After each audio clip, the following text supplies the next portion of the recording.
Selva night தூங்கும்போதே சொன்னா, காலையில ஃபர்ஸ்ட்டா tea போட்டுட்டு என்னை எழுப்பு பாப்பான்னு. அதனாலேயே டீ போடாம சாதம் தான் செஞ்சேன். சாதம் வச்சு இன்னைக்கு பாப்பாக்கு எப்ப சளி பிடிச்சாலும் பெப்பர் நல்லா தூக்கலா ரசம் வச்சா நல்லாயிருக்கும்னு சொல்லுவா. அவனுக்காக தான் இன்னைக்கு ரசம் வச்சிருந்தேன்.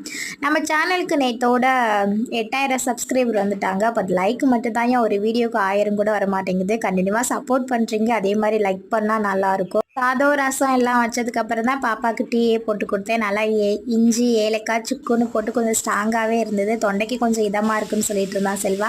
ரசத்துக்கு சைடிஷாக மீன் தான் பொரிச்சேன். சமைச்சிட்டு இருக்கும்போது இவன் வேற கீச்சு கீச்சுன்னு கத்திட்டே இருந்தான். என்னென்னு போய் பார்த்தா கூட்டாளியை விட்டுட்டு தனியாக வந்துட்டான் போல. தூக்கி அவங்களோட விடவும் தான் கொஞ்சம் சவுண்டே நிப்பாட்டினான். செல்வா காலையில் தோசை தான் ஊற்றலாம் இருந்தேன். எனக்கு தோசை வேணாம் சாதமாகவே கொடுத்துருப்பாப்பா ரசம் வச்சு சாப்பிட்டுக்கிறேன்னு சொன்னால் எனக்கு மட்டும் தோசை ஊற்றிட்டு சாப்பிட்டாச்சு. ரைட்டாக கிச்சனையும் க்ளீன் பண்ணிட்டு காலையில் கிச்சனுக்குள்ளே வரும்போதே மாம்பழ ஸ்மெல்லு சூப்பராக இருந்தது. அப்படியே சாப்பிட்டுட்டு பூனான்னு ஒரு சிஸ்டர் ஹாய் சொல்ல சொன்னாங்க. ஹாய் பூனா சிஸ்டர். எல்லோரும் கண்டினியூவாக வீடியோ பாருங்கள். மறக்காமல் லைக் பண்ணிடுங்க.